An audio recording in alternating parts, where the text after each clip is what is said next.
교육계의 최신 트렌드를 스피디하게 알려드리는 미래교육 인사이트. 우리 미인합시다.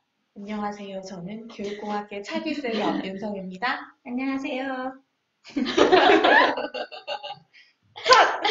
다시!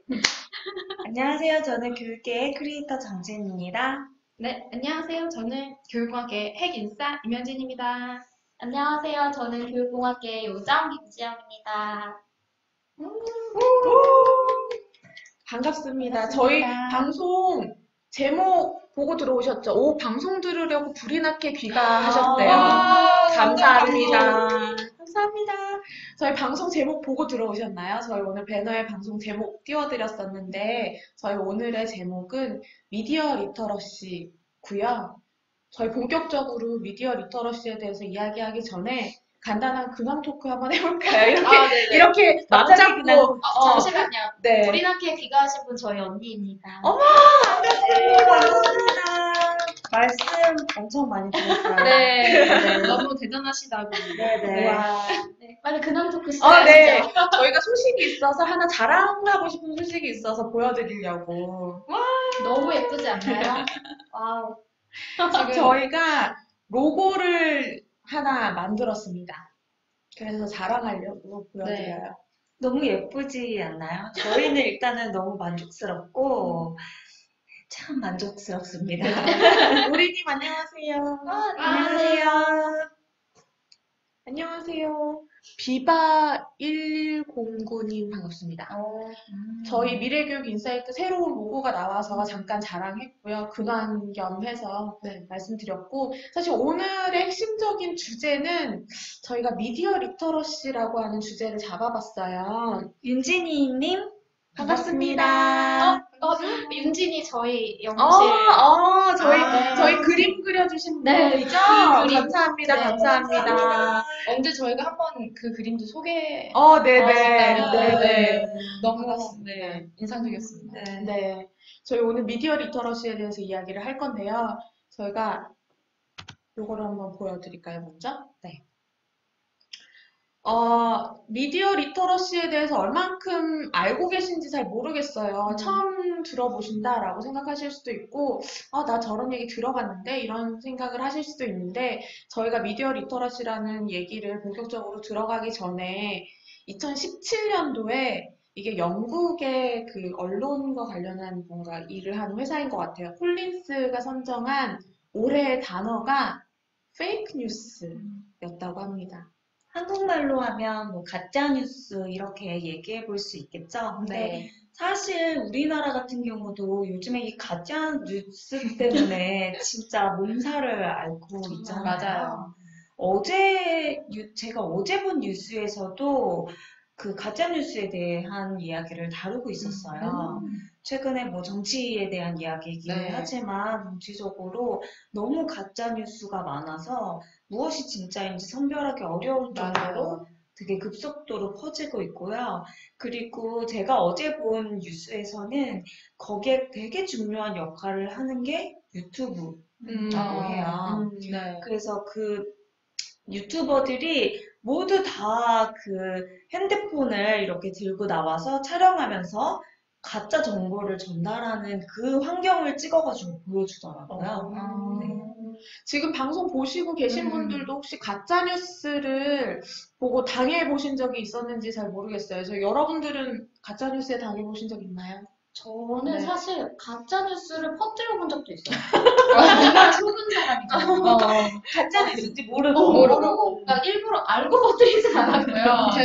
그럼 큰일 나고. 근데 사실 가짜뉴스인지 모르고 이제 우리나라에 되게 중대한 사건이 났을 텐데 그때 가짜뉴스를 퍼뜨리고 나서 그 다음날 돼서 보니까 그게 가짜뉴스였다라는 게 이제 알려진 거예요. 근데 저는 이미 그거를 굉장히 많은 사람들한테 이제 뭐라 그러죠? 공유를 했기 때문에 그때는 이걸 정말 주워 담을 수 없구나라는 그 생각이 맞아요. 정말 마음속에 너무 크게 와닿아서 그 다음에는 웬만한 뉴스는 아예 공유를 안 하게 됐어요. 맞아요. 저도 사실 얼마 전에 그 가짜뉴스를 공유를 했는데 그게 가짜뉴스인지 모르고 사람들이 막 공유를 하다 보니까 그 맥주에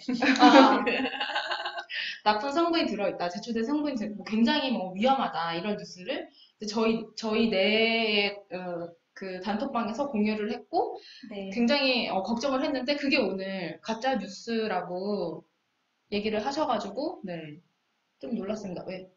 희정님은 인사만 하고 아, 가셔야 된다 그러고요. 네네. 비바님께서 할아버지가 방송상에서 전원주와 송혜님이 한복을 입고 찍은 사진만 보시고 둘이 결혼했다 생각하셨대요. 어르신분들이 더 맞아요, 취약하신 맞아요. 것 같다. 이렇게 해서 이제 또 구전되는 거죠. 이제 그쵸. 맞아요. 맞아요. 실제로 이 얘기가 나오니까 생각났는데 유튜브에 이용객을 분석한 것이 있는데 그거를 살펴보면 10대랑 그다음에 노인층이 되게 월등하게 맞아요. 높게 맞아요. 나오거든요. 맞아요. 근데 노인층이 소비하는 그 정보를 또 다시 분석해서 살펴보면 대부분이 가짜뉴스 혹은 굉장히 한쪽으로 치우친 맞아요. 네, 성향을 보이는 그런 네. 콘텐츠들이 아주 빨리 소비되고 있다고 해요. 그래서 사실은 제가 아까 전에 말씀드렸던 그 유튜버들을 통한 그 가짜 뉴스도 사실 그 같은 맥락이었어요. 네. 네. 지금 댓글로 맥주 가짜뉴스인 거 저도 전달했는데 라고 하셨는데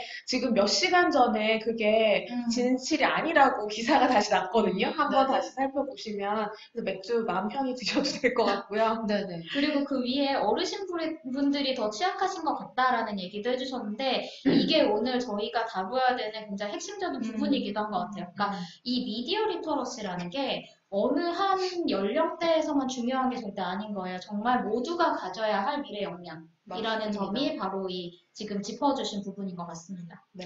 이게 가짜뉴스가 점점 더 교묘해지고 있는 게 뭐냐면 이제는 영상도 믿을 수가 없게 된 거예요. 맞아요. 그거 혹시 보셨나요? 네. 그게 딥페이크라고 하는 기술인 거죠.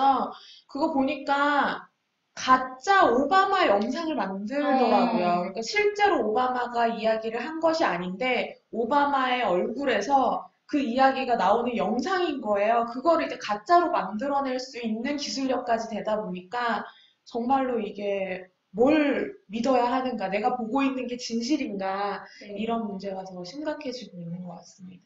실제로 그 영상을 보면 그 말을 똑같이 입모양을 움직이게끔 만들어서 정말 실제로 이야기를 하고 있는 것처럼 그렇게 영상이 만들어지더라고요. 표정까지도 다 이렇게 자유자재로 움직이고.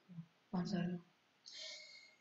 네, 그리고 또 가짜뉴스 이외에도 또 사실 미디어 리터러시를 얘기할 때, 미디어 리터러시가 왜 필요한가를 얘기할 때 빠질 수 없는 키워드들이 몇 개가 있죠. 그 중에 하나가 디지털 성범죄. 요즘에 굉장히 많은 문제가 되고 있고, 또 사실 많은 사람들이 이미 그 심각성을 인식을 하고 있지만 대체 이것을 어디서부터 고쳐 나가야 할 것인가, 뭐 정책적인 규제도 당연히 필요하겠지만 이걸 이용하는 사람으로서 그다음에 또 생산하는 사람으로서 하지 말아야 할 행동을 어떻게 스스로 좀 통제하고 규제해 나가고 할 것인가 이런 점도 굉장히 많은 문제가 되고 있죠. 그래서 또 디지털 성범죄라는 거를 많이 들어보셨다면 더더욱 미디어 리터러시의 필요성을 인식을 하실 것 같고 그 다음에 사실 학부모님들 중에서 제일 많이 말씀하시는 게 뭐냐면 우리 아이 유튜브 보는 거 네. 어떻게 통제해야 되느냐, 몇 시간 맞아요. 보게 해야 되나요? 대체 보게 해도 되는 건가요? 아닌 건가요? 이게 엄청나게 많은 이슈잖아요. 사실 굉장히 어린 시절부터. 근데 그런 것도 바로 이 미디어 리터러시라는 역량을 통해서 해결해 나갈 수 있는 문제인 것 같아요. 그래서 지금까지 얘기했던 그런 많은 필요성들이 여러분이 정말 깊이 공감하고 계실 것 같고 그래서 미디어 리터러시라는 게 필요하다라고 정리를 해볼 수 있을 것 같아요. 맞아요. 그런데 또 사람들이 더 이것을 걱정하고 전혀 예상하지 못했던 문제들이 생기는 것이 뭐냐면 그동안은 방금 요정님께서 말씀하신 것처럼 너무 많이 보는 거, 중독되는 거, 이런 것들을 우리가 걱정했었어요. 근데 최근에는 디지털 상에서 왕따시키는 거, 그리고 그들만의 또 다른 세계와 커뮤니티가 형성돼서 어떤 누군가를 소외시키거나 아니면은 아까 디지털 성범죄라든지 뭐 이런 우리가 그동안은 있어 오지 않았던 방식의 새로운 문제들이 생겨나기 시작하는 거죠. 그리고 사실 이게 인간의 심리적으로 더더욱 위험한 문제인 게 제3자 효과라는 게 있다고 해요. 이제 어떤 방송통신위원회에서 했던 연구 용역에 나왔던 연구 결과인데 특히 중학생, 고등학생들 같은 경우에는 이렇게 얘기를 한대요. 뭐 유튜브 보는 거, 뭐 폭력적인 거, 선정적인 거, 저 그 문제 너무 잘 알고 있어요. 근데 저는 이미 한 중학생 정도 됐으니까 저랑 제 친구들은 다 알고 있는데 초등학생 애들은 그런 거 문제인 거를 잘 모르고 이용을 한대요라고 얘기를 한대요. 그게 뭐냐면 다른 사람들의 문제는 나보다 어린 학생들의 경우에는 더 심각할 거다라고 생각하고 나는 이미 알고 있으니까 나는 잘 통제할 수 있다라고 생각을 하고 있다는 거죠, 아이들이. 근데 사실은 그렇지 않은 경우가 굉장히 맞아요. 많잖아요. 맞아요. 그래서 더더욱 그 무의식 쪽에 내가 어떤 생각을 하고 있는지까지 제대로 짚어낼 수 있는 미디어 리터러시 교육이 필요하다고 생각이 듭니다. 네. 지금 우리님 별풍선 주셨고요. 그리고 한들님께서도 노인분들도 마찬가지지만 학생들한테 정말 필요할 것 같다 이런 이야기를 해주셨습니다. 그러면 저희가 미디어 리터러시가 그래서 뭔지 좀 정리를 해볼까요? 네. 일단은 그 전에 미디어 리터러시라고 구분을 했을 때 리터러시가 뭔지부터 얘기를 네. 해보죠. 저희가 지난 시간에 맛집 리터러시에 대해서 얘기를 했잖아요. 네네. 그 맛집 리터러시 높은 분 오늘 들어오셨나요? 그렇게 말이야. 대답해주시나요? 그런데 사람들이 리터러시 자체가 뭔지 잘 모르더라고요. 우리나라에서는 문해력 뭐 이렇게 해석을 하기도 하죠. 저는 리터러시를 얘기할 때 이게 너무 생각이 나요. 나란 말싸미 중귀에 달아 뭐 이거 아시죠? 네. 훈민정음이 반포된 이유가 뭐냐면 사람들이 그 글을 읽고 쓰게 함으로써 다른 사람들의 생각이나 어떤 뭐 정책이나 이런 걸 더 잘 이해하게 하고 그것을 일상생활에 더 잘 적용하게 하고 그런 게 이 목적이었잖아요. 리터러시, 문해력이라는 것도 결국 그런 것 같아요. 사람들이 올리는 정보를 제대로 분석하고 이해하고 뭐 그렇게 해서 새로운 정보를 생산하고 공유하고 그렇게 할 수 있는 게 바로 리터러시의 핵심이라고 생각이 듭니다. 네. 이거 화면 좀 내릴 수 있나요? 여기 인원수가 나오는데. 그래서 이제 제가 아까 미디어와 리터러시를 구분을 해보자고 했잖아요. 이제 리터러시라는 게 읽고 쓰는 능력이라고 생각을 한다면 그 읽고 쓰는 능력, 무엇을 읽고 쓸 것인가, 그게 바로 미디어다라고 생각을 하시면 될 것 같아요. 그래서 이제 그 지금 슬라이드에 나와 있는 게 이 정의, 그 학술적인 정의인데 한번 또 누가 소개를 해주실까요? 네. 그러면 근데 미디어라는 말 자체도 우리가 다 같이 이해를 하고 있는 걸까요? 좀 다를 수 있을 것 같아요. 그렇죠. 미디어라고 사실 미디어 리터러시는 이제 미디어 리터러시 이렇게 영어로 원어대로 표현을 거의 대부분 하고 있기는 한데 미디어라는 말을 생각을 해보면 사실은 뭐 우리나라 말로도 매체 이렇게 표현을 많이 하는 거죠. 뭔가 이렇게 메시지가 주고받고 하게 만들어주는 매체 그걸 이제 미디어라고 표현을 하는데 미디어의 종류도 굉장히 다양한데 미디어의 종류는 이제 뒤에 또 소개드릴 기회가 있을 것 같고요. 그래서 미디어 리터러시라고 하는 것은 미디어라고 하는 것에 의해서 표현된 메시지 혹은 이미지, 요즘엔 또 영상까지도 그런 것들이 어떤 맥락에서 그리고 어떤 의도나 방법으로 구성되었는지 그리고 편집되었는지 이런 것들을 비판적으로 읽고 새로운 커뮤니케이션을 또 창조해 나가기도 하고 이런 역량을 총칭해서 미디어 리터러시라고 이야기를 해요. 사실 미디어 리터러시라는 말이 굉장히 범위가 크다는 느낌이 들기는 하는 것 같아요. 그래서 미디어 리터러시라고 하면 우리가 보통 리터러시에서 이것을 내가 잘 읽고 잘 이해하고 잘 사용하고 까지를 우리가 사실을 생각했었거든요. 근데 최근에 미디어 리터러시가 나가는 방향성을 좀 살펴보면 여기서 더해서 내가 정보를 만들 수 있고 그걸 창조해내고 그것을 공유해 나가는 것까지 이렇게 발전하고 있다는 것을 보실 수 있어요. 그러니까 미디어라는 것의 그 특성 자체가 시대가 지나면서 바뀌어서 그런 것 같아요. 그러니까 과거에는 미디어라고 하는 게 우리가 뭐 대중 미디어 뭐 이런 거 생각해 보면 제작자가 따로 있고 그러니까 우리는 그거를 보는 사람의 입장인 경우가 많았는데 이제는 뭐든지 우리가 다 만들 수 있게 됐잖아요. 지금 저희가 또 방송을 하면서 저희가 또 미디어가 된 것처럼. 그러니까 그렇다 보니까 미디어 리터러시의 개념 자체도 더 확장되고 내가 만들 수 있는 주체라고 하는 그런 관점들이 더 추가되고 있는 것 같다는 생각이 들어요. 그 부분을 우리 다음 슬라이드에서 한번 같이 네. 조금 더 깊게 얘기를 해볼 수 있을 것 같아요. 이제 이 장을 보시면 매체의 변화를 보여주고 있고 그 매체가 변화함에 따라서 리터러시가 어떻게 변화했는가를 보여주는 표인데요. 이제 지금 가장 처음에 우리가 뭐 활자 같은 거 막 개발하고 이런 시기부터 해서 점점 더 발전하면서 신문이라는 게 나오기 시작했죠. 그때 언어 리터러시라는 말이 나오기 시작해서 정말 간단한 아까 말씀하셨던 것처럼 누군가가 제작해서 활자로 나왔던 그 활자 정보를 얼마나 더 잘 분석하고 이해할 것인가라는 측면에서 checking something. Sorry. 그냥 네, 얘기하시죠. 그래서 이제 그때 언어 리터러시라는 게 나오기 시작했고 이 활자에서 이제 점점 영화라던가 뭐 텔레비전 이렇게 영상 콘텐츠들이 나오기 시작을 했죠. 그러면서 시각 리터러시라는 말로 변화했고요.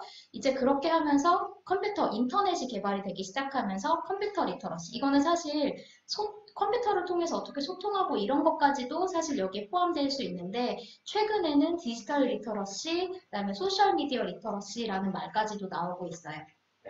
그러니까 사실 저는 이 변화들이 굉장히 이 리터러시라는 방향성이 어떻게 변화하고 있는가를 잘 보여준다고 생각을 하는데 이제 처음에는 분석하고 이해하고 비판적으로 이해하는 데서 조금 더 초점이 맞춰 있었다면 그게 점점 더 이제 그것으로 내가 어떻게 정보를 생산할 것인가라는 방향으로 맞춰서 이제 변화하고 있고 최근에는 소셜미디어 리터러시라는 걸 보면서 어떻게 다른 사람과 그것을 내가 직접 만들어낸 정보를 가지고 소통할 것인가라는 데까지 나아가고 있다고 생각이 들고요.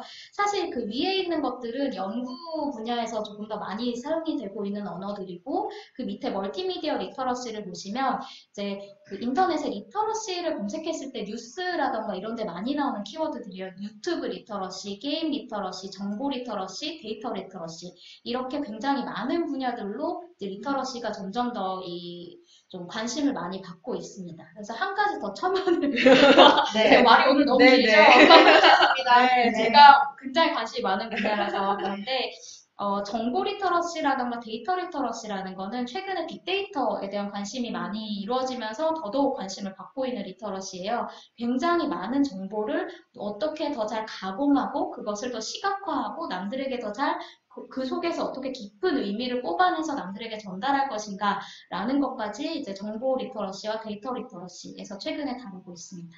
네. 제가 이거 막 구글에서 이미지를 찾다가 못 찾았는데, 예전에 그 영화나 텔레비전 시절에 우리가 이 리터러시가 필요하다, 비판적으로 이걸 봐야 된다라고 하는 이야기를 할 때 되게 많이 썼던 카툰? 그 뭐라 그럴까요? 만편 네, 그림? 네. 그런 게 있었어요. 뭔지 기억하세요? 텔레비전 이렇게 화면이 있고, 그 화면 안에는 그냥 이게 뭐 화목해 보이는 네. 이미지인데 아, 뭔지 알죠? 네. 그 뒤에 그 가려진 부분에는 맞아요. 망치를 들고 네, 네. 이렇게 하는 그 이미지 있잖아요. 그걸 제가 보여드리려고 했는데 못 찾았어요. 근데 그런 게 사실은 영화나 텔레비전 시절에 우리가 이게 시각 리터러시가 필요해라고 했을 때 그때의 이미지였거든요. 근데 지금은 훨씬 더 이제 쌍방향적이고 내가 뭔가 창조하는 주체로서의 어떤 더 적극적인 리터러시가 이야기가 좀 되고 있는 것 같아요. 그것도 있는 것 같아요. 예전에 저희 학교 다닐 시절에는 사실 그렇게 오래된 건 아니지만 그래도 저희 학교 다닐 시절에는 학교에서 글쓰기 시간에 아니면 읽기 시간에 행간을 읽어야 된다 이런 말을 되게 많이 들었어요. 그거는 남이 생산해 놓은 정보에서 내가 비판적으로 읽어야 된다라는 뜻이었는데 이제 최근에는 이제 소셜미디어 리터러시 이렇게 좀 학교에서 실제로 미디어 리터러시 교육이 이루어지고 있는 걸 보면 막 어떻게 막 유튜브 이런 걸 생산할 것인가 이런 것까지 나아가고 있거든요. 그런 변화가 또 이루어지고 있기도 하죠. 그리고 그 아까 전에 이 정에서 우리가 그동안은 우리가 소비자로서 어떻게 잘 소비할 것인가를 교육했다면 더 나아가서 이제 제작자의 관점에서 이것을 바라볼 수 있게 하고 그리고 이러한 좋은 콘텐츠, 올바른 콘텐츠를 어떻게 내가 생산하고 제작할 수 있는가에 대한 교육까지도 확장되고 있다는 이야기를 했었잖아요. 여기 멀티미디어 리터러시를 보면 아까 전에 유튜브 콘텐츠를 제작하는 것도 아이들에게 교육을 하기도 하지만 게임 리터러시도 있어요. 여기가 이제 오바마 대통령이 또 이 말을 해서 되게 유명했잖아요. 게임만 하는 아이가 아니라 게임을 만드는 아이로 성장시켜야 한다라는 말을 해서 굉장히 유명하기도 했고요. 그리고 또 데이터 리터러시라는 것이 있는데 저희가 이제 이 데이터적으로 우리가 막 쏟아져 나오는 이 많은 데이터들이 있잖아요. 근데 정말로 이 데이터 리터러시가 굉장히 좋은 학습자들은 데이터만 봐도 여기서 어떤 유의미한 가치를 내가 도출해낼 수 있겠다를 찾아낼 수 있대요. 그래서 사실은 데이터 분석가가 사람들은 굉장히 기술 전문가라고 생각하는데요. 이 데이터 분석가가 사실은 굉장히 창의력을 요하는 직업이라는 거예요. 그래서 엄청나게 많은 데이터 속에서 내가 이것을 어떻게 분석했을 때 사회에 유의미한 가치를 분석할 수 있는지 그런 것들을 찾아내는 힘이죠. 네, 저도 여기서 얘기하고 싶었던 부분이 하나 있는데, 최근에 어떤 뉴스를 봤고, 그 뉴스 안에는, 뭐, 인구의 변화, 막 이런 식의 이제 차트들이 있었어요. 근데 거기서 굉장히 뭐, 작년보다 올해 이만큼 차이가 났다. 이런 식의 변화를 시각적으로 보여줬는데, 데이터 숫자를 보니까 1% 정도밖에 이제 차이가 없었던 거죠. 과연 그 1%가 얼마나 큰 차이를 의미를 할까?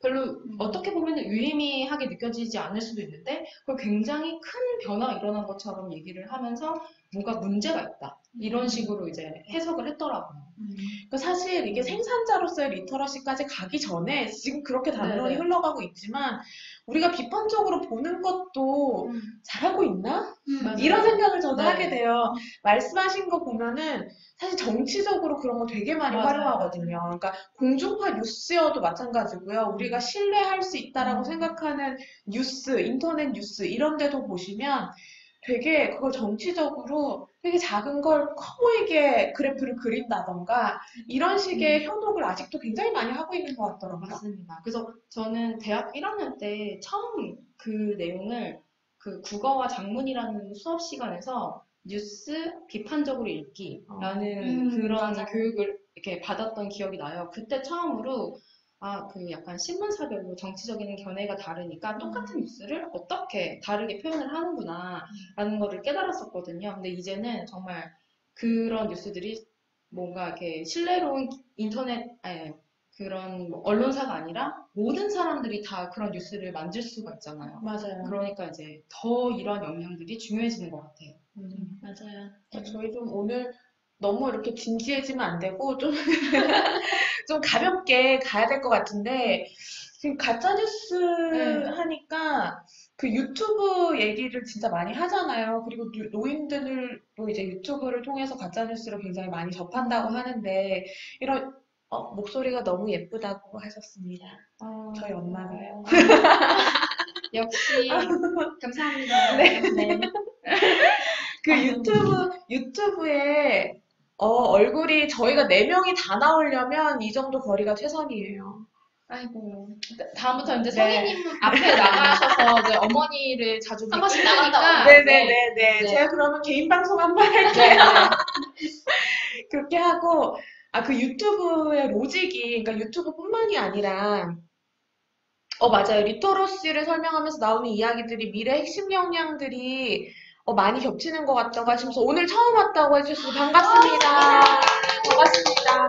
네, 처음 들어오셨는데 저희의 전곡을 찔러주셨어요. 네, 네. 저희 뒤에 안 그래도 그런 얘기 하려고 했거든요. 맞아요. 그럼 역량으로 자연스럽게 넘어가 볼까요, 그러면? 네네. 네. 감사합니다.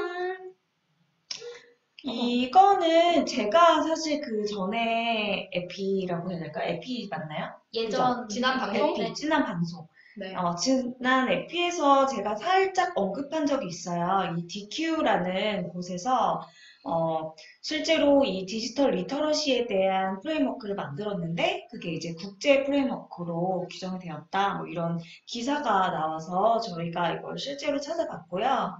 그래서 DQ라는 게 뭐냐면 이 기관에서 사실 궁극적으로 주장하는 바를 살펴보면 우리가 IQ가 중요했었던 시대가 있었잖아요. 그 뒤에는 이제 더 이상 IQ만이 중요한 시대가 아니다. 이제는 EQ의 시대다. 뭐라고 했었고요. 거기서 더 나아가서 이제 DQ, 디지털 지능이라는 걸 만들어낸 거예요. 그래서 실제로 여기서 주장하고 있는 바들을 살펴보면 일단 큰 맥락은 그렇고요.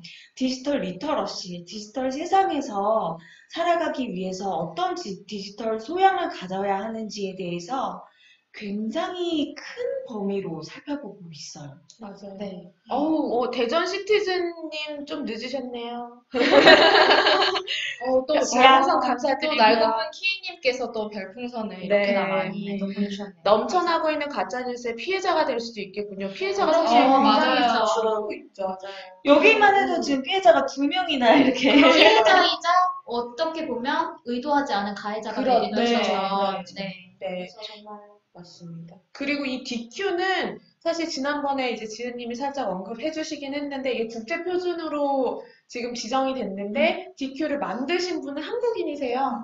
네네네. 그래서 한국인이신데 이 DQ를 이제 DQ 인스티튜트의 대표님이신 거죠. 그래서 거기서 이 DQ 프레임워크를 만들었고 이게 지금 국제 표준으로 최근에 지정이 돼서 이거를 살펴보면 디지털 역량이라고 하는 것들이 굉장히 포괄적으로 들어가 있는 모형이더라고요. 그래서 오늘 이걸 좀 저희가 내용을 좀 소개를 해드리면 좋을 것 같아요. 네.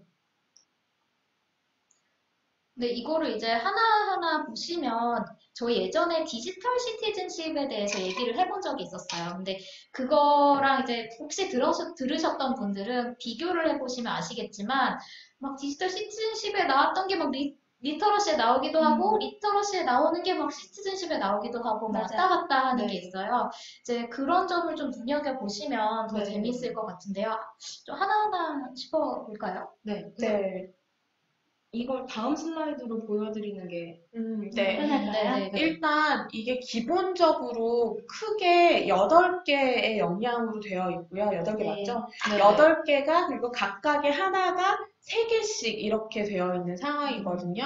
그래서 요거를 지금 좀 예쁘게 원으로 보여드렸는데 요거보다 뒤에 나와 있는 표가 더 보여드리기는 편할 것 같아요. 그렇죠? 그래서 이 8개의 역량이 3가지의 레벨로 지금 나와 있고 그래서 이제 기본적으로 이제 디지털 시티즌십이 첫 번째 레벨, 그 다음에는 크리에이티비티 레벨, 그다음 마지막으로 컴패러티브니스 레벨. 그 한국말로 이제 말씀을 드리면 이제 디지털 시민 의식 이게 되겠고, 디지털 이제 창조하는 역량이 되겠고, 그다음에 디지털 경쟁력을 가진 그 수준으로 이제 이해를 하시면 되겠습니다. 영어 발음을 듣고 별풍선을 보내주신 것 같아요. 한 번 더 해주세요. 지각생들도 환영. 맞습니다. 환영합니다. 늦게라도 들어와 주시면 정말 감사하죠. 네, 함께하는 게 중요하죠. 네. 그래서 한 분 나가셨네요. 누구신지 다시 들어오세요. 바지가랑이 좀 잡아주십시오. 다시 들어오셨습니다. 네. 인터넷 환경이 이제 원활하지 않았던 것으로. 네네. 그러네요. 감사합니다. 네. 별풍선을 막 쏴주고 계십니다. 너무 다들 감사드리고요. 그러니까 이게 디지털 시티즌십, 크리에이티비티, 다시 한번 컴패러티브니스. 난 못하겠네. 그래서 요 3단계로 이야기를 하고 있는데요. 시티즌십은 가장 기본적인 수준이라고 보고 있는 거죠. 누구나가 이 정도 수준을 갖춰야 된다라고 이해를 하고 있는 수준이라고 보시면 좋을 것 같고요. 그거에 이제 한 단계 살짝 더 나가서 내가 뭔가 창의적으로 만들어내는. 네, 지각하신 분들은 지각비 되시고요.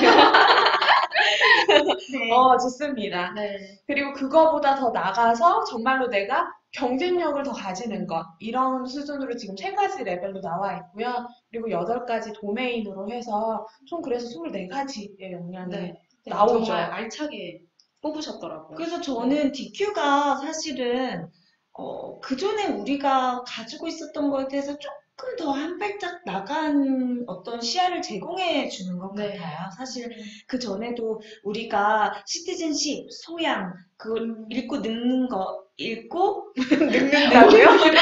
늙으면 안 되죠. 젊어져요.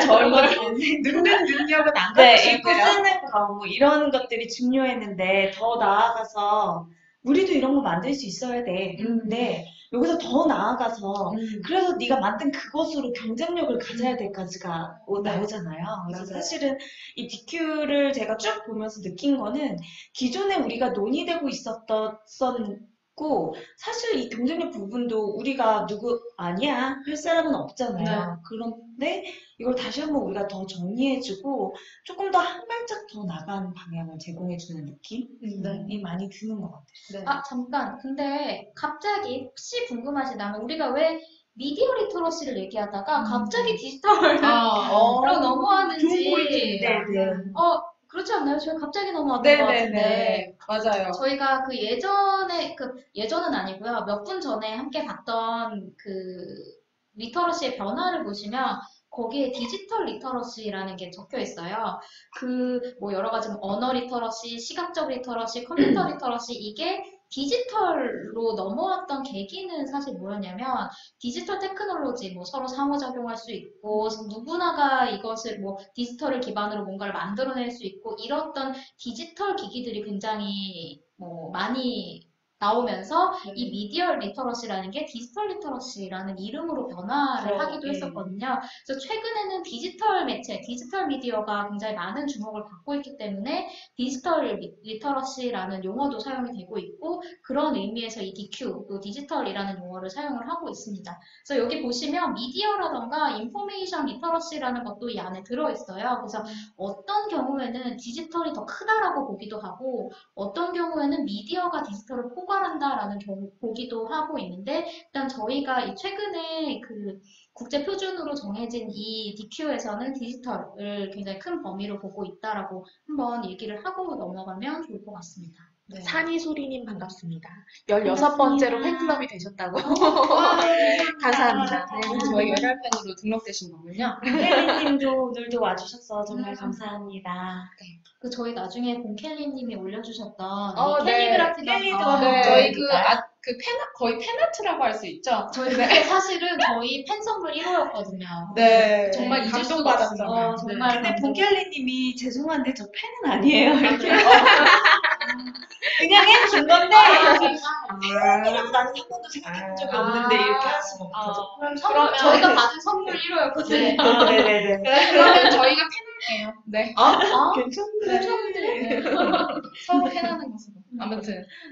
네. 그래서 지금 사실 저희가 레벨을 좀 소개를 해드렸고, 요 8개의 도메인도 좀 언급을 하면 좋을 것 같아요. 그렇죠? 이게 잘 보이시나요, 화면이? 사실 저도 잘 안 보여요. 사실 그래서 제가 지금 제가 그래서 지금 네, 성희님은 앞으로 나가셔야지 어머님께서 얼굴을 크게 보시니까. 저도 궁금하네요.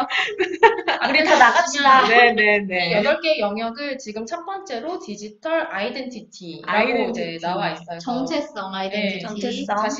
디지털 속에서 자신의 자아를 네네. 어떻게 형성하는지, 그 다음에 굉장히 꿋꿋하게 관리해서 잘한다. 근데 제가 눈이 굉장히 좋아가지고. 그렇구나. 네. 아니, 근데 이 디지털 아이덴티티라고만 하면 또 이게 안 와닿으실 것 같은데, 그쵸. 이게 3가지 레벨을 딱 말씀드리면 더 와닿으실 것 같아가지고. 맞아요. 네. 디지털 아이덴티티가 가장 낮은 수준이 시민으로서의 아이덴티티예요. 네. 그래서 폰으로 잘 안 보여서 컴으로 컴으로 감사합니다. 잘 보이시죠? 저희가 이거는 또 파일을 올려드릴 거니까. 네. 그래서 제일 낮은 수준은 디지털 시민으로서의 아이덴티티, 그리고 디지털 코크리에이터로서 내가 공동으로 뭔가를 만들어내는 사람으로서의 아이덴티티, 그리고 가장 높은 수준으로서의 아이덴티티는 체인지 메이커의 아이덴티티예요. 네. 저희가 체인지 메이커도 이거 다음에 한번 해요. 네, 주제잖아요. 네. 그렇죠. 그런데 저희가 체인지 메이커를 이렇게 다루진 않았지만 저희 배너에 체인지 메이커라는 말이 들어있었던 거 혹시 보셨나요?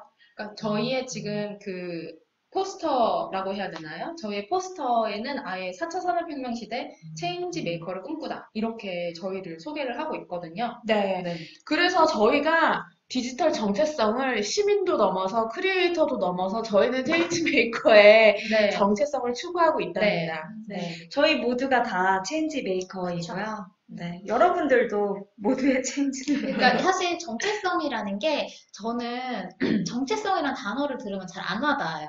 근데 스스로 이거를 지금 같이 보고 있는 우리가 한번 나 스스로는 디지털 세상 속에서 어떤 사람인가를 생각을 해보시면 조금 더 와닿을 수도 있거든요. 여러분이 디지털에서 뭐 카톡으로 뭔가를 한다던가 유튜브에서 뭔가를 본다던가 이런 게 했을 때 나는 그거를 정말 올바르게 소비하고 있는 사람 정도인가? 아니면 거기서 나는 진짜 주체적으로 뭔가를 세상을 바꾸기 위해서 뭔가를 만들어내고 있는 사람인가? 이런 걸 생각해 보시면 그게 바로 이 디지털 아이덴티티라고 생각을 하시면 될 것 같아요. 좋습니다. 네. 다음으로 넘어가 볼까요? 또 이렇게 가까이 왔어요. 보려고. 네.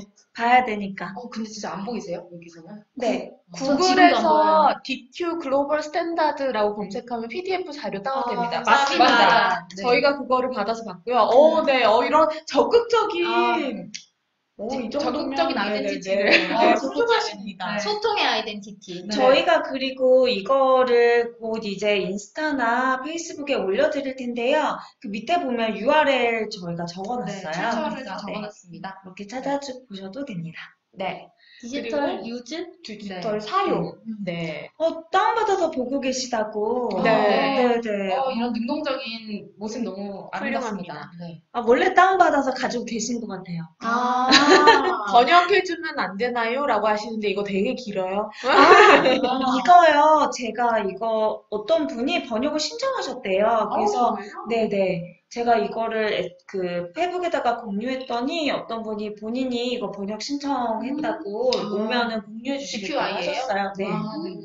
근데 그러면- 이게 한국분이셔가지고 해주실 것 같아요. 네네. 저희가 누구보다 빠르게 소식을 접하면 공유해 드릴게요. 네. 그 번역본이 올라왔다는 소식은 저희가 페이스북을 통해서도 올려드리고 인스타그램 통해서도 올려드리고요. 그리고 막간 이제 홍보를 좀 드리면 저희가 오픈 카톡방도 있거든요. 그래서 오픈 카톡방에 미래교육 인사이트 이렇게 검색하시면 저희 미래교육 인사이트 팬 옥가방이 나오는데 네. 나는 팬이 아니다 라고 하셔도 그냥 들어오시면 저희가 이런 실시간 정보들을 좀 나눌 수 있어요. 또 얘기해볼까요? 네. 네. 유즈의 세 가지 다, 저는 안 보이네요. 누가 좀 읽어주세요. 네. 잘 보이세요? 눈 좋으신 분이 좀 읽어주세요. 네, 지금 여기서 그 테크놀로지를 사용하는 데 있어서 밸런스들, 네, 결국 네. 네, 테크놀로지를 사용하는 데 있어서의 그런 균형을 잘 갖고 그 균형적인 사고를 가져야죠, 갖고 가져야죠. 있는지. 네. 그러니까 이제 균형. 시티즌십의 단계라면 그 다음에는 그 건강하게 그 테크놀로지를 사용하는지가 이제 그 디지털 크리에이티비티의 수준이고 그 다음에는 그 시빅 지금 되게 시빅입니다. 시빅 네. 유즈 오브 테크놀로지여가지고 자꾸 간단하네 내가. 부끄럽네요. 정말 근데 사실 여기서 저도 약간 디지털 유즈에서 이 카테고리가 딱딱 연결되지는 않는다라는 생각이 들긴 했지만 가장 좀 고차원적인 수준으로 정말 그 테크놀로지를 사용하고 있다라는 의미로 이해를 하시면 좋을 것 같습니다. 체인지 메이커와 같은 수준으로 같은 생각을 수준인 한다면 것 같아요. 테크놀로지를 활용해서 뭔가 이런 진짜 사회의 변화를 네. 이끌어낸다던가 이런 데 활용할 수 있는 적극적인 네. 능력 이렇게 이해를 하면 될 것 같아요. 첫 번째 단계가 아이덴티티였잖아요. 그래서 첫 번째는 그냥 나도 체인지 메이커다.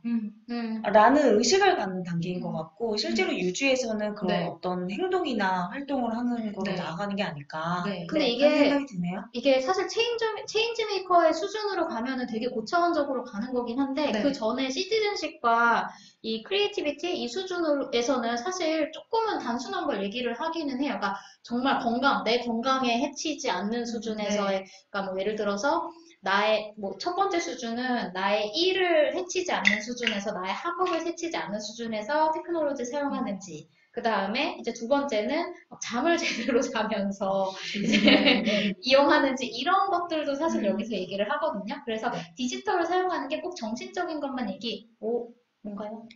시빅. 시빅 그러니까 뭐 시빅은 한국말로 무슨 의미? 하면 그러니까 시민의 뭐 네. 이렇게 이야기해 볼 수 있을 것 같아요. 그래서 그런 부분들을 이 디지털 유주에서 담고 있어요. 네. 방글이 오나범님 감사합니다. 네. 그리고 세 번째 넘어가 볼까요? 지금 핑크색으로 되어 있는 부분이고요.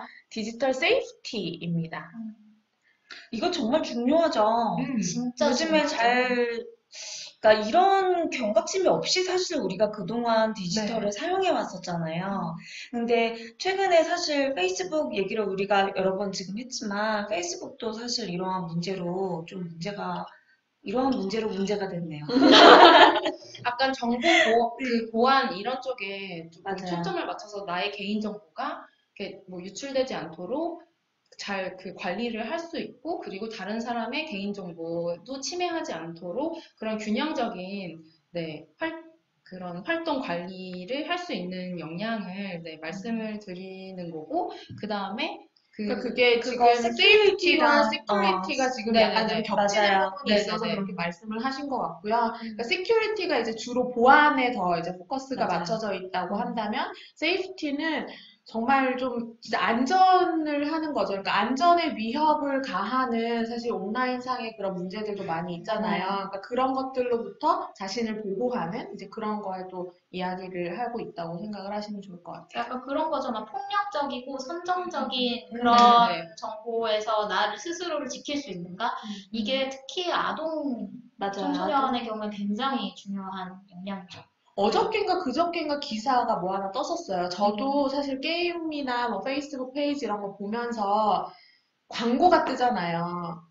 광고가 뜨는데 그 광고 중에 저도 이제 봤었던 광고였거든요. 어떤 게임 광고인데 어떤 게임 캐릭터가 남성 캐릭터가 예전 뭐 왕인 것 같아요. 왕 캐릭터가 후궁을 누구로 선택할 것인가 막 이런 거에 소재로 하는 게임이었는데 맞아요. 그 후궁의 캐릭터가 되게 좀 이렇게 선정적인. 네, 그런 거 있잖아요. 그래서 그거 저도 광고로 본 적 있었거든요. 근데 그런 광고는 맞아요. 삼국지 게임 같은 거 보셨네요. 이렇게 그거 며칠 전에 기사 떴었거든요. 문제다. 맞아, 왜냐면 그거 아이들 너무 그럴 수 불쾌했었어요. 있잖아요.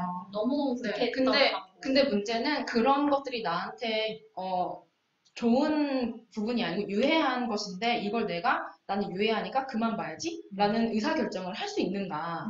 과연 어린아이들은 그게 되게 힘들잖아요. 사실 인간은 누구나 둔감화라는 거 있잖아요. 누가 계속 이렇게 때리다 보면 때리는 게 안 느껴지는 네, 그런 네. 느낌으로 누구나 그렇게 될 수밖에 없기 때문에 더더욱 스스로를 잘 지켜내는 그런 네. 역량이 정말 필요하죠. 맞아요. 그리고 또 그 아이들의 일거수일투족을 모두 다 이렇게 공개하고 SNS에 공개하면 또 그 유괴 맞아요. 표적이 맞아요. 될 수 있다고 해요. 그래서 그런 것도 사실 굉장히 주의해야 된다고 하잖아요. 맞아요. 그래서 참 그동안은 우리가 경각심을 가지지 않고 했었던 것들에 대해서 많이 우리가 조금 경각심을 이제 서서히 갖게 되는 단계로 나아가고 있는 것 같아요. 맞아요. 요즘 유튜브나 스포츠 하이라이트 이런 거 다시 보려고 하면 보기 싫은 광고들을 너무 많이 맞아요. 보게 되잖아요. 그러니까 유튜브, 페이스북, 인스타그램 정말 광고의 홍수인 것 같아요. 맞아요.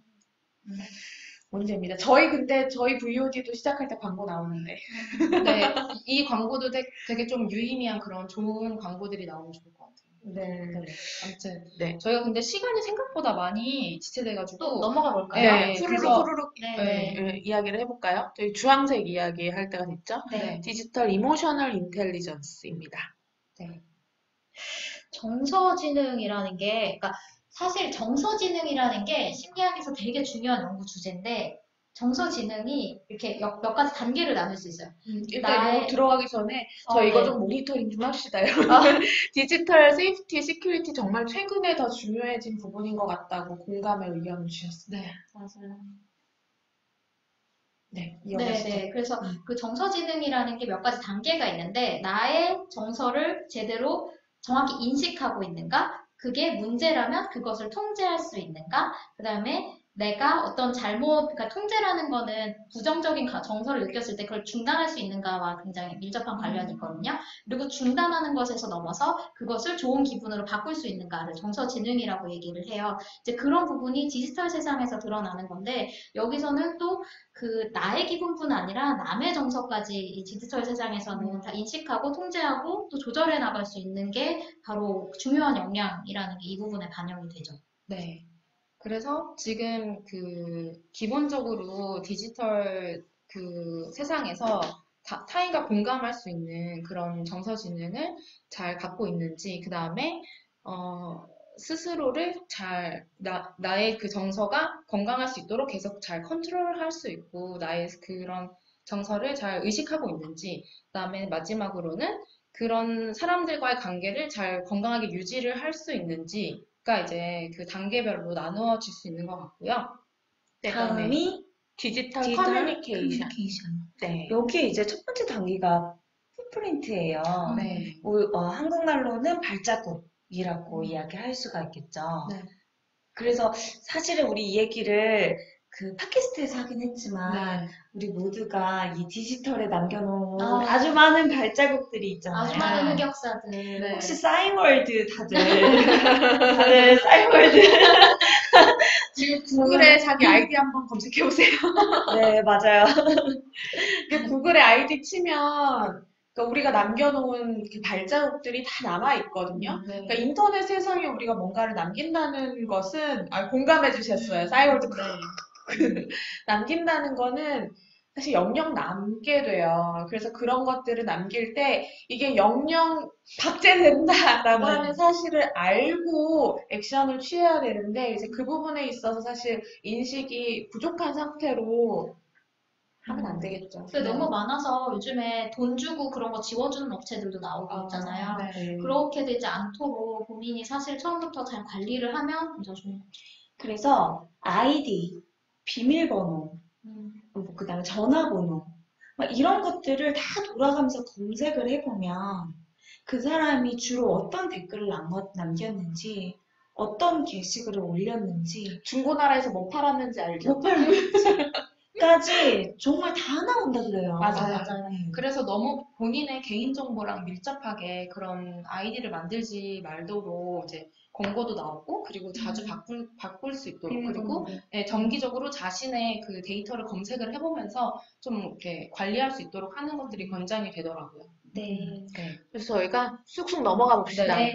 그리고 그 초록색으로 된 게 디지털 리터러시예요. 그러니까 여기서 디지털 리터러시. 네. 그러니까 이 디지털 역량이라는 게 제가 이 DQ를 보면서 느낀 게 뭐냐면 이게 진짜 IQ, EQ 다음에 DQ다라고 할 정도로 그냥 디지털 시대가 됐는데 맞아요. 이 디지털 시대의 역량 그 자체라는 맞아요. 생각이 들어요. 그래서 네. 아까 그 말씀 해주셨었잖아요. 정말 그 미래 이 학습자의 역량이랑 되게 겹친다 이런 얘기를 아까 지나갔는데 해주셨었거든요. 그래서 그게 딱 맞는 것 같아요. 그러니까 디지털 시대가 됐는데 이 시대를 살아가는 사람으로서 갖춰야 되는 그냥 굉장히 넓은 역량이라는 생각이 듭니다. 네. 마지막이 뭐죠? 라이트. 디지털 라이츠입니다. 네.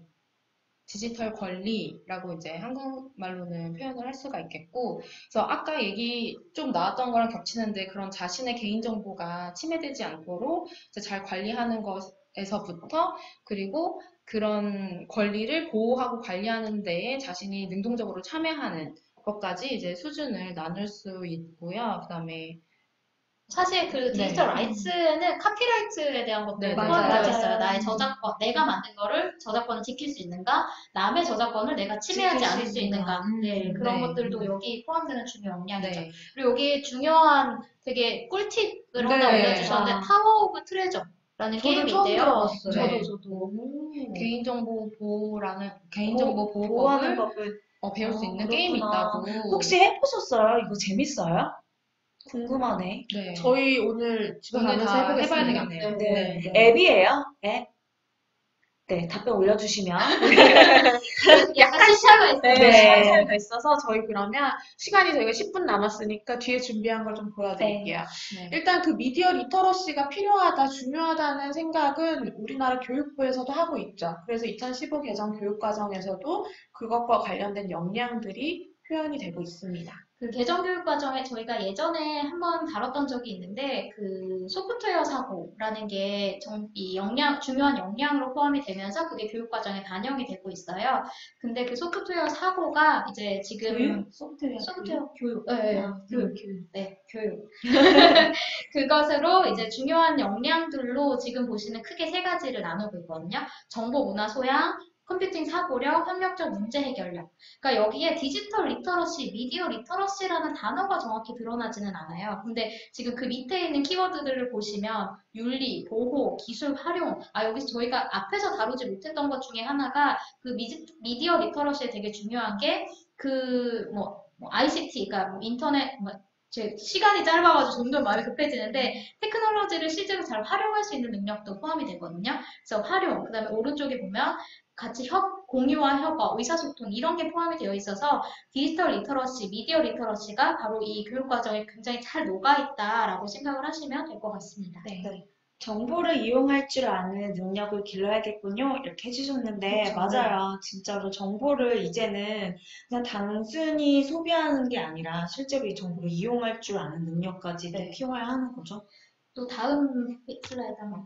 네, 그래서 실제로 이 교육 과정에서 어떤 영역과 개념들이 반영이 되고 있는지에 대한 건데요. 사실 앞에서 말씀드렸던 거랑 거의 유사한 거라서 이 부분은 살짝 넘어가도록 하고요. 네.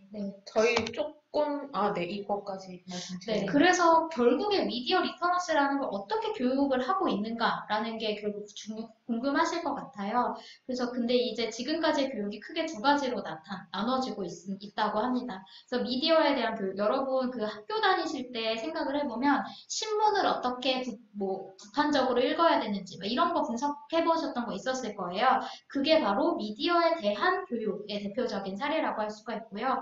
미디어를 이용한 교육이라고 한다면 요즘에 아이들이 예전에 저희도 했었던 것 같긴 한데 UCC 만들기 이런 거 저희 했었잖아요. 네. 그다음에 실제로 뭔가를 만들어 보는 것 그런 것들이 또 미디어를 이용한 교육에 해당이 된다고 할 수가 있습니다. 그래서 학교에서 이루어지는 교육들은 이렇게 크게 두 가지 방향으로 나눠져서 이루어지고 있고요. 저희 시간이 너무 짧아서 네. 근데 사실 이게 나눠져서 이게 개념적인 이해로는 그런데 최근에는 굉장히 이게 같이 그쵸. 진행이 되고 있죠. 혼용되고 막 이렇게 네네. 막 네네. 관계가 흐려지는 이런 상황들을 보여주고 있는 것 같아요. 혼용되고 있다는 말씀이 바로 어디서 나오냐면 정보 미디어 리터러시 교육을 위한 따로 별도의 교과는 없어요. 근데 그게 국어, 사회, 윤리, 미술 시간 이런 데 바로 이 미디어 리터러시 교육이 이루어지고 있거든요. 그래서 그 시간에 어떻게 비판적으로 읽어야 되는지 어떻게 만들어야 되는지 이런 것들을 녹여내고 있는 그런 상황이라고 할 수가 있습니다.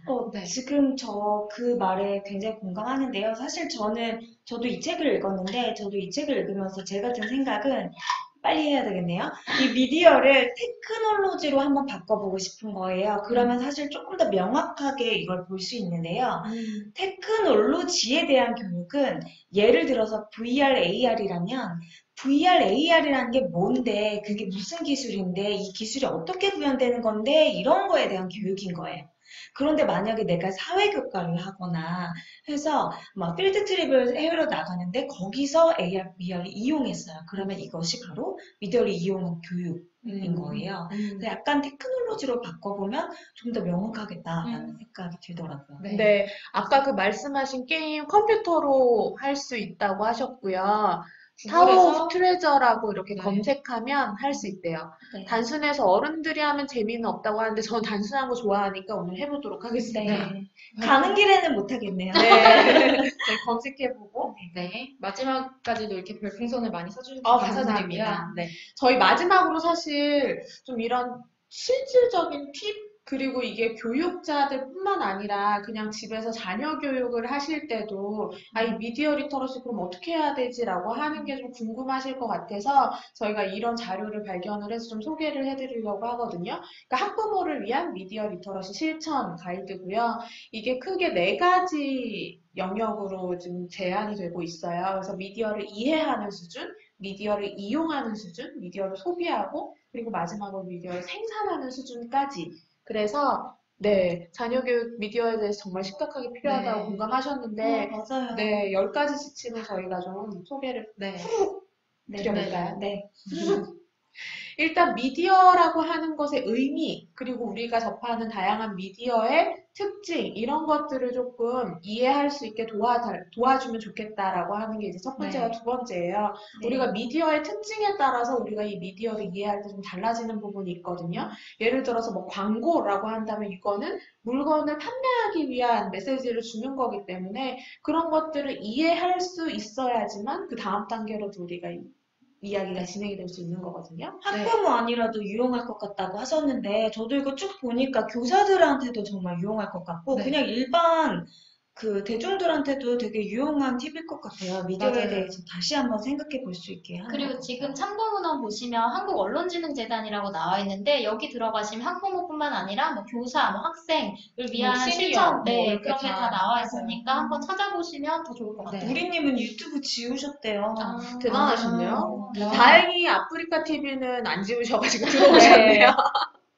그래서 이런 교육들을 지금 다양하게 할 수 있도록 많이 기관들에서 이제 서비스를 제공을 하는 것 같아요. 그래서 언론진흥재단도 열심히 노력을 하시는 것 같고요. 네. 저희가 이거 다 그 SNS에 올려드릴 테니까 페이스북이나 인스타 들어와서 조금 더 자세하게 보시면 네. 좋을 것 같아요. 네. 그래서 뭐 이용 수준에서는 뭐 연령별로 우리가 어디까지 허용해야 되는지 뭐 이런 것들 좀 더 고민해 보시고, 그리고 공교육에서 아까 말씀하셨던 것처럼 그런 뭐 미술이라든지 국어라든지 도덕이라든지 이런 데서 미디어 리터러시 수업을 하고 있으니까 그런 부분도 좀 관심 가져주시고 지지해 주셨으면 좋겠다, 이런 얘기가 나오고요.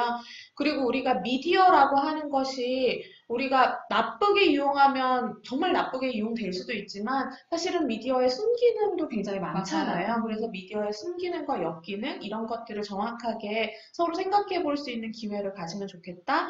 그리고 내가 미디어를 생산하는 주체가 됐을 때 내가 가짜뉴스를 만들어내거나 다른 사람들의 사생활을 침해하거나 이래선 안 되잖아요. 이런 것들을 이제 주의할 수 있도록 알려주는 것. 그리고 미디어를 통해서 우리가 새로운 뭔가 진로를 탐색해 볼 수 있고 미래를 탐색해 볼 수 있고 이런 적극적으로 또 활용할 수 있다는 것도 우리가 같이 알려주고 고민해보고 실천해보면 좋지 않을까, 뭐 이런 내용들이 여기서 제안이 되고 있습니다. 네. 저희가 이제 비로소 3분이 남았습니다. 빨리 잘했죠? 네네네. 하십시오. 혹시 실제로 이런 실천 지침이라던가 아니면 교사분들 듣고 계신다면 제가 몇 가지 사이트를 알려드릴게요. 여기에 들어가 보시면 실천 지침이라던가 교육 프로그램이 되게 많이 나와 있거든요. 그래서 지금 언론진흥재단, 방송통신위원회, 방송통신심의위원회, 에듀맨 이렇게 4가지 들어가 보시면 적어드릴게요. 얻으실 수 적어드릴게요. 있습니다. SNS에 적어드리도록 하겠습니다. 오늘 처음 왔는데 1시간 순삭됐다고 하셨어요. 맞습니다. 감사합니다. 네. 와우, 래퍼신 줄. 너무 급해서요. 네, 저희가 이거는 이 방송 VOD 올려드릴 때 그 밑에도 적어드릴 거니까. 네. 너무 그러면은 재밌다. 저희가 지금 이제 네. 곧 끊길 시간이. 네, 끊기 시간 마무리를 해야 되는데 저희가 미리 공지 드릴 게 하나 있어가지고 좀 마음이 급했어요. 아, 맞아요. 저희가 매주 수요일 저녁에 찾아뵙고 있는데 저희 다음 주 수요일이 5월 8일입니다. 5월 8일이 무슨 날이죠? 네, 어버이날입니다. 그래서 저는 사실 어버이날에 아프리카 TV를 통해서 엄마와 소통을 하고 있는데 이분들이 댁에서 가정에서 소통을 하셔야 돼가지고 저희 그래서 다음 주는 휴방을 하기로 결정을 했어요. 네. 그래서 저희가 또 이렇게 실시간으로 만나는 거는 그 다음 주에 만나 뵙는 걸로. 지금 저희한테 이제 폭 빠지신 분이 이제 생겼는데 너무 아쉽게도 다음 주는 못 만난다는 거 말씀을 드리고요. 네. 또 대신 그 다음 주에 만나요. 네, 저희 SNS 그리고 뭐 카톡 오픈 카톡방으로 만나 뵙는 걸로 하고요. 저희 이제 진짜 끊길 것 같으니까 마지막 엔딩 멘트를 하겠습니다. 네. 교육계의 최신 트렌드를 스피디하게 알려드리는 미래교육 인사이트. 우리 다음에도 미인할까요? 구독 민! 빨로빨로 미! 하트 민! 많은 시청 부탁드립니다. 감사합니다. 부모님들이 더 소중하시죠. 다음 주에 효도 많이 하시고 그 다음 주에 만나요. 감사합니다.